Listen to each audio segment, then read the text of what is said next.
8:35 ng umaga. Isang babaeng Vietnamese ang umaakyat sa hagdan ng isang maliit na gusali sa Osaka. Sinusundan niya ang isang lalaking nakatira sa palapag sa itaas ng tindahan kung saan siya nagtatrabaho. Ilang oras ang lumipas, sa loob ng isang apartment na nakasara mula sa loob, natagpuan ng lalaki na nakahandusay sa sarili nitong dugo. Ang babae wala na. Isa ba itong pagkawala? Isang pagpatay o isang planadong krimen?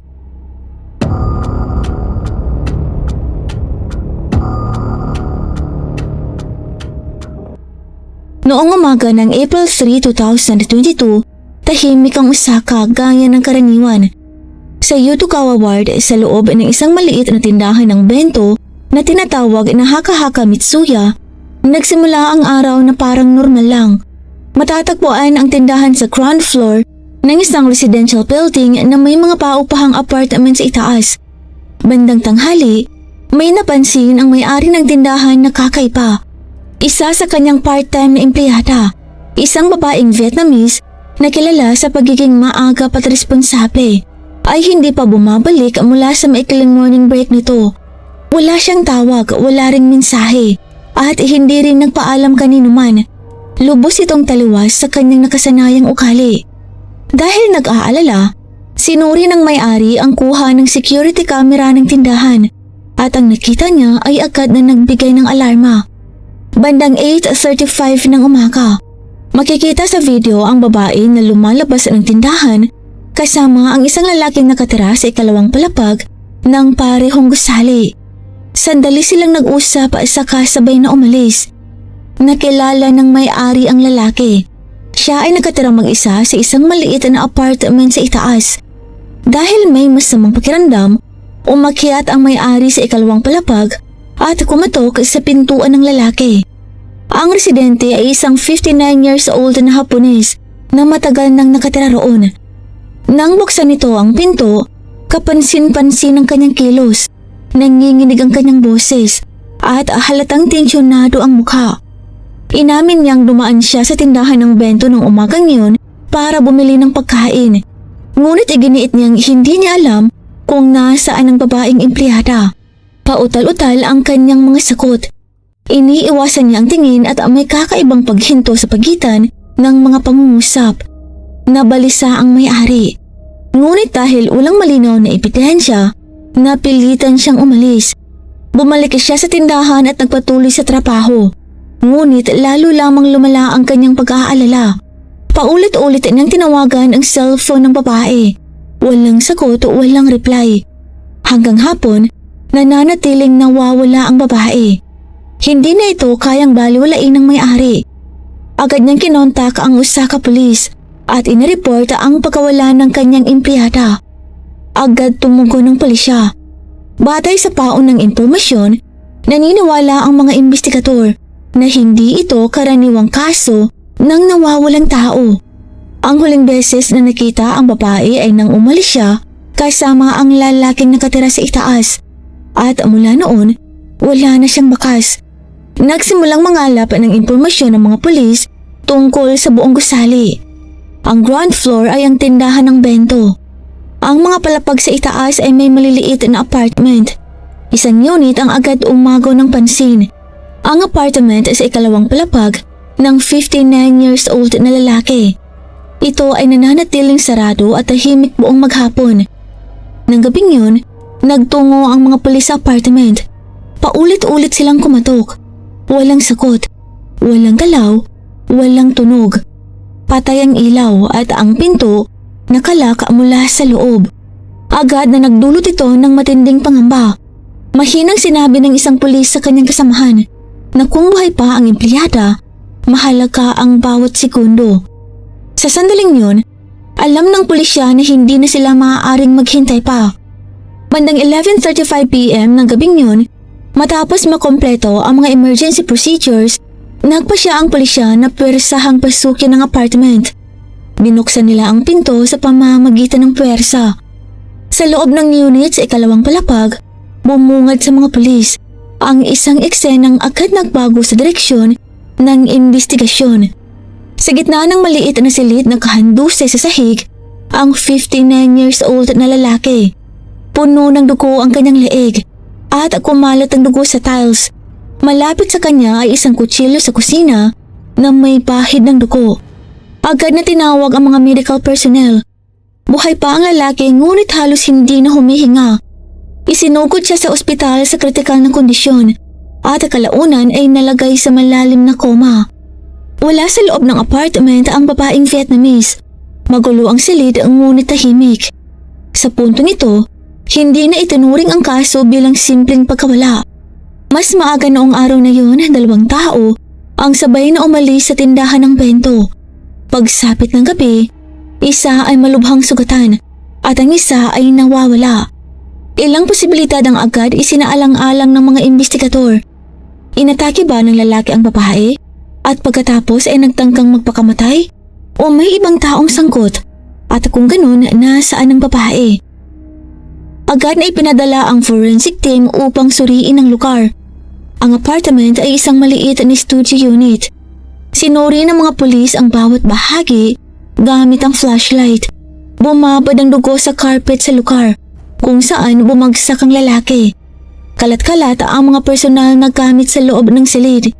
Tiningnan ng mga investigador ang likod ng mga kurtina, loob ng mga kabinet at ilalim ng mga kasangkapan. Iisa ang kanilang pangamba. Maaaring naroon pa rin ang babae sa loob ng apartment. Matapos ang ilang oras ng masusing paghahanap, wala pa rin natagpuan. Sa madaling araw ng April 4, nakakuha ang pulisya ng search warrant dahil sa hinala ng kidnapping. Dahil dito, mas pinalawak at mas naging masusi ang pagsisiyasat sa buong apartment. Sa pinalawak ay napaghahanap, may natuklasang mahalagang ebidensya ang mga pulis. Sa likod ng isang TV stand, dikit na dikit sa pader, may isang malaking plastic vacuum seal bag. Uri ng bag na karaniwang ginagamit sa pag-iimbak ng mga kumot o kutson. Ang bag ay mahigpit na sinelyuhan ng duct tape. Isang pulis ang pumutol sa tape. Sa loob nito ay ang bangkay ng isang babae. Napakahusay ng pagkakatago sa likod ng kasangkapan, kaya hindi ito agad natukoy sa unang pagsisiyasat. Agad sinelyuhan ng forensic team ang lugar at nangolekta ng fingerprints, mga sample ng dugo at DNA evidence.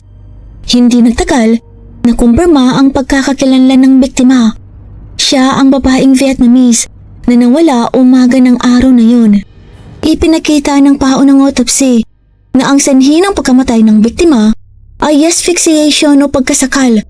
May malalalim na pasa sa kanyang leeg at nabali ang cartilage ng kanyang trachea.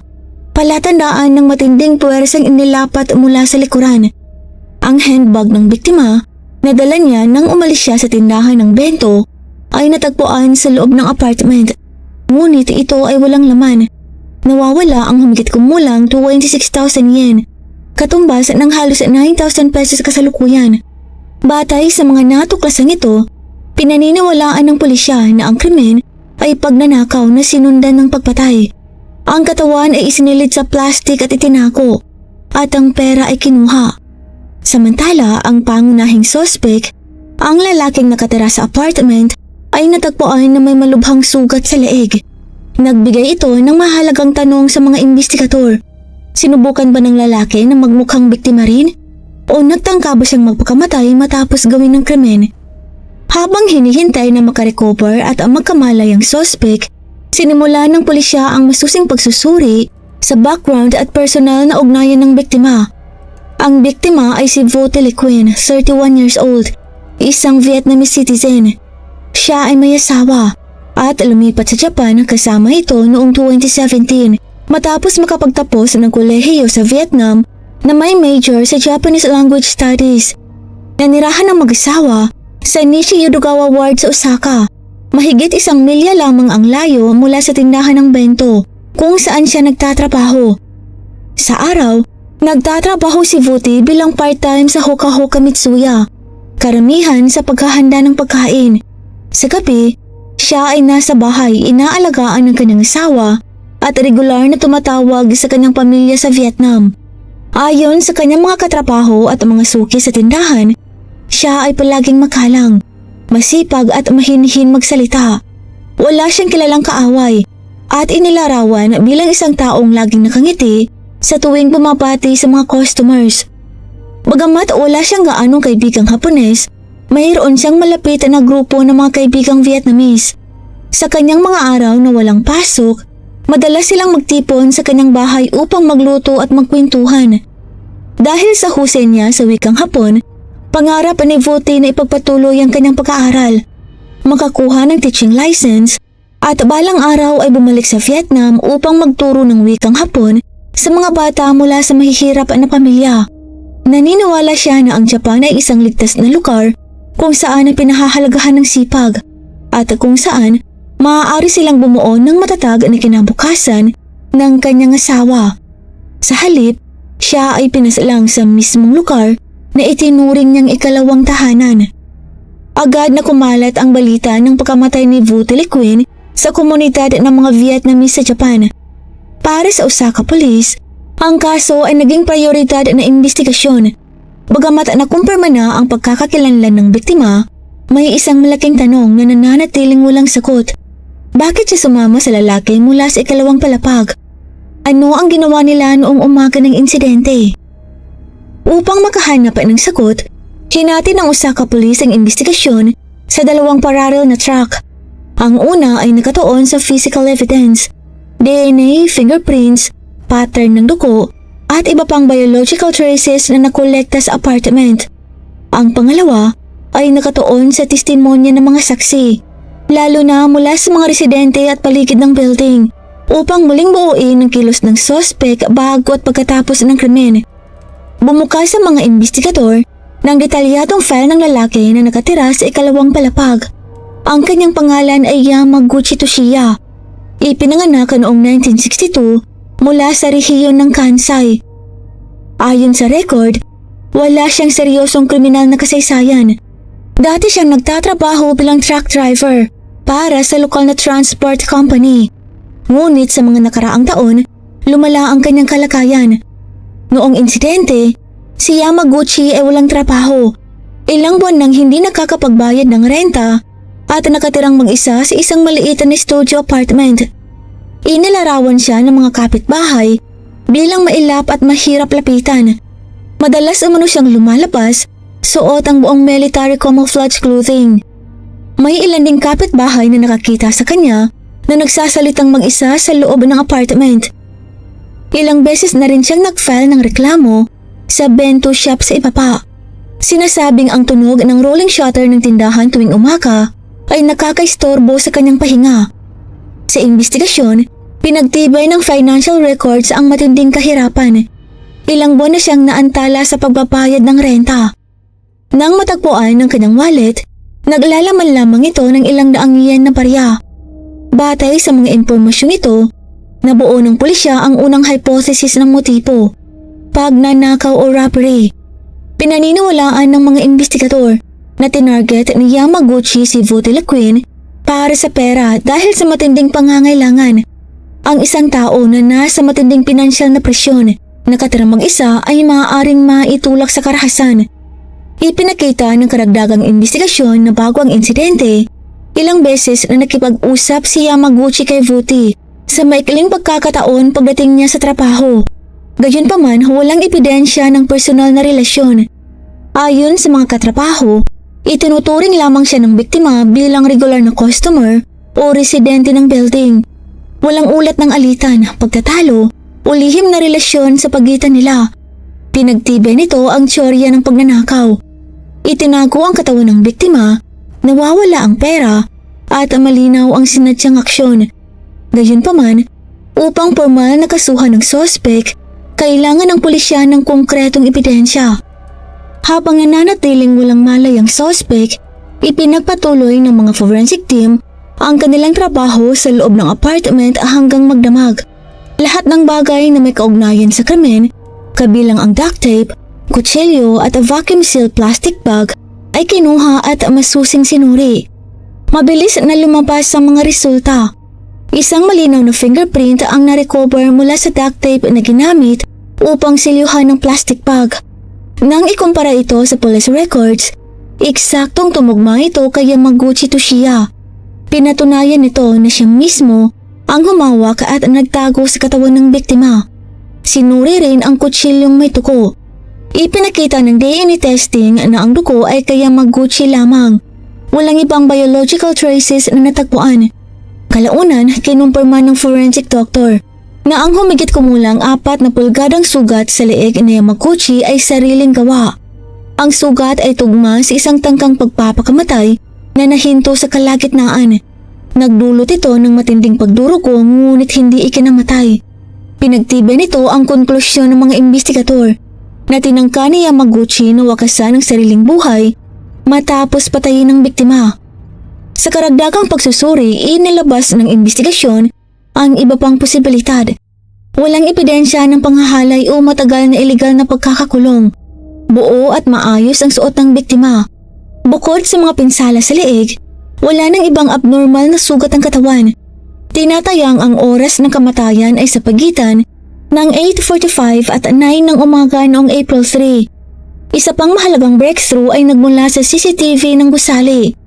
Bandang 8:35 ng umaga, makikitang umaakyat ng hagdan ng biktima kasunod si Yamaguchi.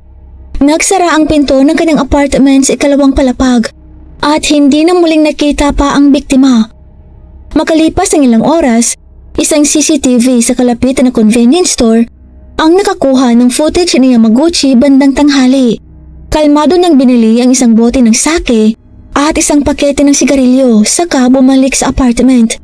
Walang bakas ng takot o pagkabalisa sa kanyang kilos. Dito na pagtanto ng pulisya na si Yamaguchi ay ganap na malinaw ang isip at kontrolado ang sarili matapos ang krimen. Kinwestiyon din ng pulisya ang may-ari ng bento shop. Ayon sa kanya, bandang 8:00 ng umaga, bago pa opisyal na magbukas ang tindahan, bumaba si Yamaguchi at mahinang kinausap ang biktima. Hindi niya narinig ang buong usapan. Ngunit naalala niyang sinabi na Yamaguchi ang katagang may ipinapakuha raw ang boss. Ito ang pinaniniwalaang dahilan kung bakit sumama ang biktima ng walang pagdududa. Ipinakita ng phone records na ang huling tawag ng biktima noong gabi ng April 2 ay sa kanyang asawa. Normal ang usapan at walang anumang koneksyon kay Yamaguchi. Kinumpirma rin ng asawa at ang mga kaibigan ng biktima na wala siyang personal na relasyon, alitan o pribadong ugnayan kay Yamaguchi, maliban sa maikling pagkikita sa tindahan. Muli, iisa ang tinuturo ng lahat ng ebidensya, pagnanakaw ang motibo. April 6, 2022, matapos ang ilang araw ng gamutan, nagkamalay si Yamaguchi.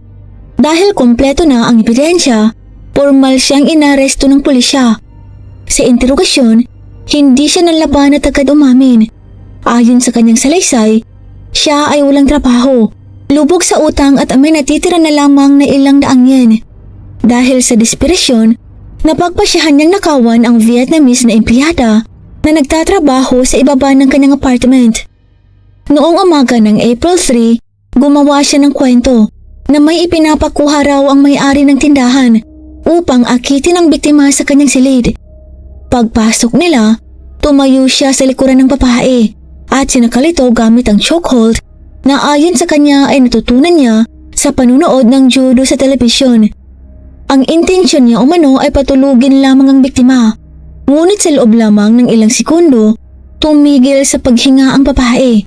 Nang mapagtantong patay na ito, kinuha niya ang humigit kumulang 26,000 yen mula sa pitaka ng biktima.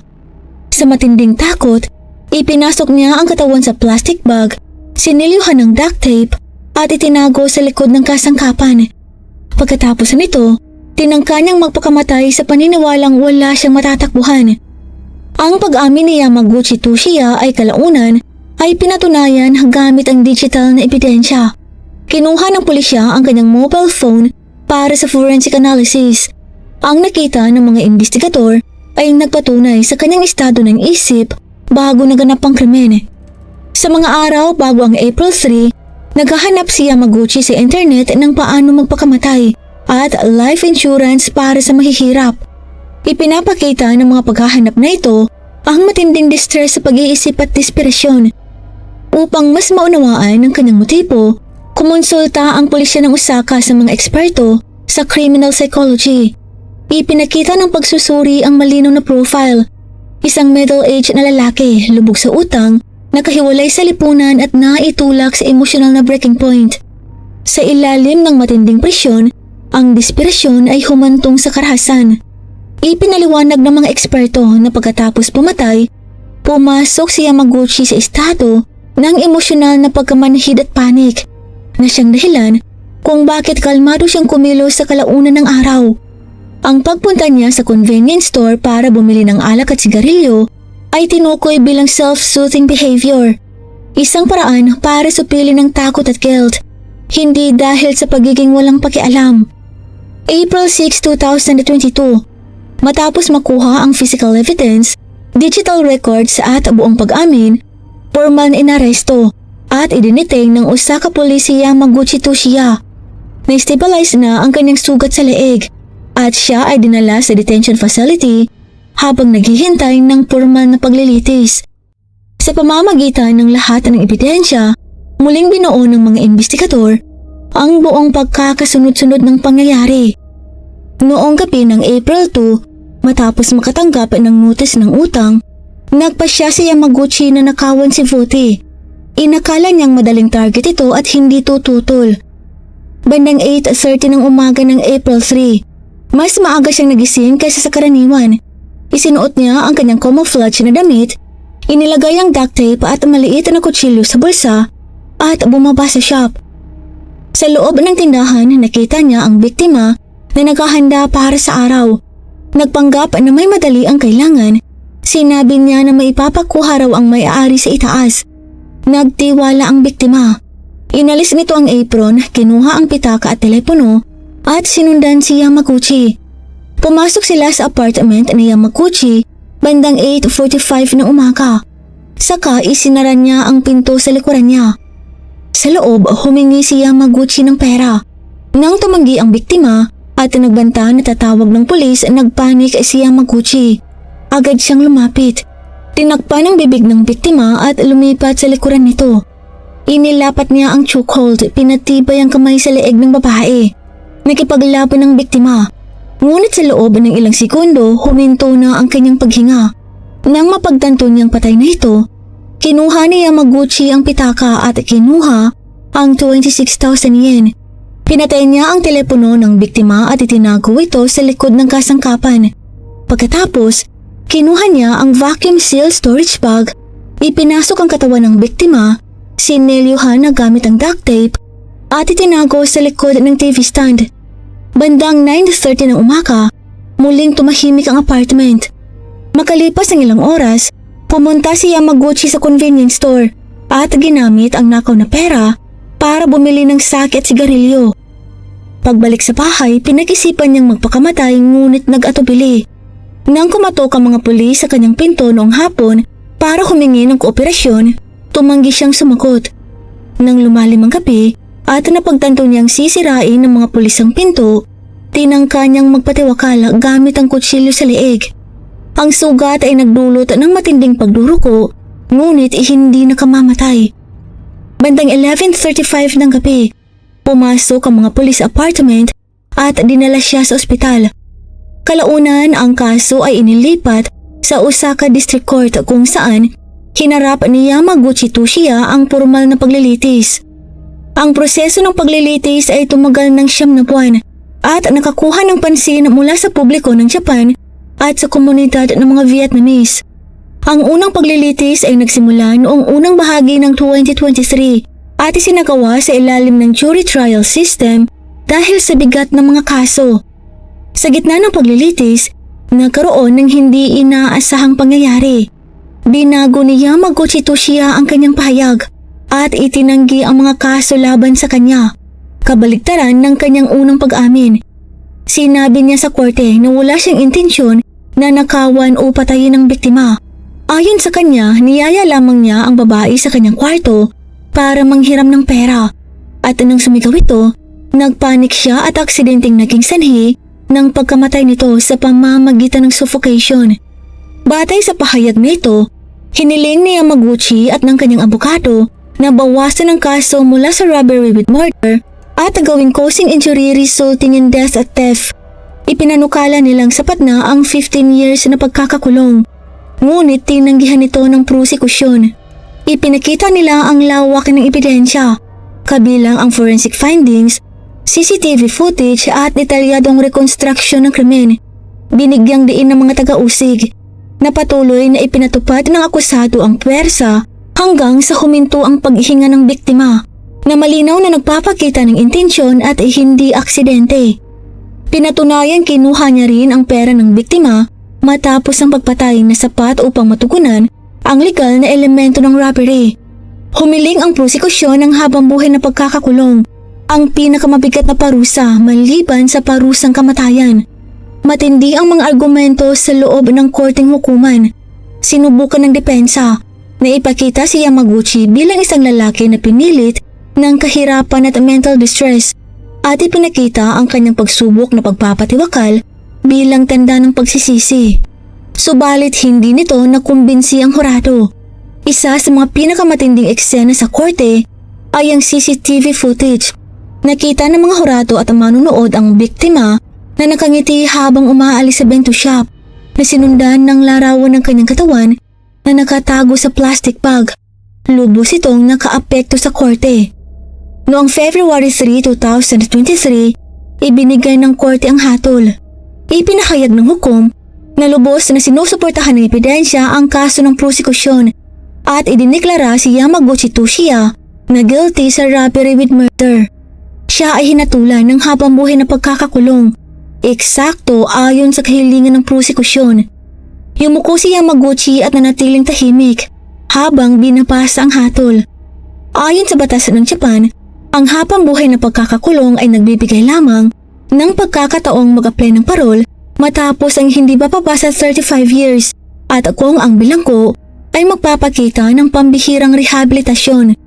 Sa loob ng korte, hawak ng pamilya ng biktima ang larawan nito at umiiyak. Sinabi nila na habang walang hatol ang makakapagbalik sa buhay ni Futi, ang desisyon ay nagbigay ng kaunting hustisya. Bagamat noong una ay nagpakita si Yamaguchi ng intensyon na mag-apela, kalaunan ay binawi niya ang apela at tinanggap ang desisyon ng korte. Ang habang buhay na sentensya ay naging pinal noong February 2023 na opisyal na nagtapos sa kaso. Isang buhay ng babae ang nawala para sa 26,000 yen, humigit kumulang 9,800 pesos sa kasalukuyan.